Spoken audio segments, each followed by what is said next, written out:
പ്രിയപ്പെട്ടവരെ, ദയവ് ചെയ്ത് ഇതൊന്ന് കേൾക്കൂ.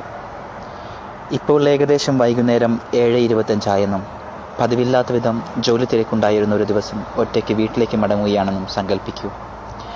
നിങ്ങൾ യഥാർത്ഥത്തിൽ വളരെയധികം ക്ഷീണിതനും നിരാശനുമായി ആകെ താറുമാറായിരിക്കുകയാണ്. പെട്ടെന്ന് ഒരു കലശലായ വേദന നെഞ്ചിൽ നിന്ന് കൈകളിൽ പടർന്നു താടി വരെയെത്തുന്നതായി അനുഭവപ്പെടുകയും ചെയ്യുന്നു. തൊട്ടടുത്തുള്ള ആശുപത്രിയിലേക്ക് ഏകദേശം ഇനിയും 5 കിലോമീറ്റർ ദൂരമുണ്ട്.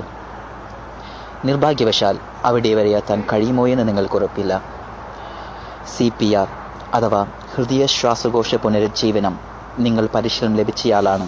പക്ഷേ നിങ്ങളെ അതഭ്യസിച്ചയാൾ അത് നിങ്ങളിൽ സ്വയം എങ്ങനെ പ്രാവർത്തികമാക്കാം എന്നുള്ളത് പഠിപ്പിച്ചു തന്നിരുന്നില്ല.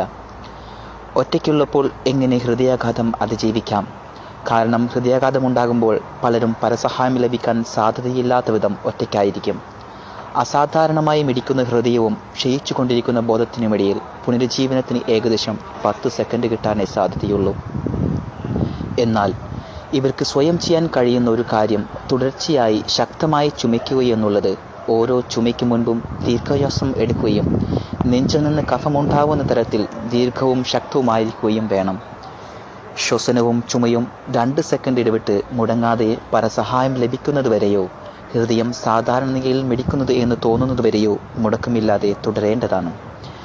ദീർഘശ്വസനം ശ്വാസകോശത്തിലേക്ക് ഓക്സിജൻ പ്രവഹിക്കുകയും ചുമ മൂലം ഹൃദയം അമരുകയും അതുവഴി രക്തചംക്രമണം നിലനിർത്തുകയും ചെയ്യുന്നു. ഹൃദയത്തിലെ ഈ സമ്മർദ്ദം അതിനെ പൂർവ്വസ്ഥിതി കൈവരിക്കാൻ സഹായിക്കും. ഇപ്രകാരം ഹൃദയാഘാത രോഗികൾ ബോധം നഷ്ടമാകാതെ ആശുപത്രിയിൽ എത്തിച്ചേരാൻ കഴിയും. നിങ്ങളാൽ കഴിയുന്നവരോടൊക്കെ ഇതേക്കുറിച്ച് പറയുക. അത് പലരുടെയും ജീവൻ രക്ഷിക്കാൻ ഇടയാക്കും. ഒരു ഹൃദ്രോഗ വിദഗ്ധൻ പറഞ്ഞതെന്തെന്നാൽ, ഈ മെയിൽ കിട്ടുന്ന എല്ലാവരും അത് 10 പേർക്ക് ഫോർവേഡ് ചെയ്യുകയാണെങ്കിൽ ഉറപ്പാണ് നമുക്കൊരു ജീവനെങ്കിലും രക്ഷിക്കാൻ കഴിയുമെന്നുള്ളത്. ഫലിതങ്ങൾ അയക്കുന്നതിനേക്കാൾ ദയവ് ചെയ്ത് ഇത് അയച്ച് ഒരു വിലപ്പെട്ട ജീവൻ രക്ഷിക്കുക. ഈ മെസ്സേജ് കറങ്ങിത്തിരിഞ്ഞ് ഒന്നിലേറെ പ്രാവശ്യം നിങ്ങളിലേക്ക് തന്നെ എത്തുന്നതെങ്കിൽ ദയവ് ചെയ്ത് ദേഷ്യം തോന്നരുത്.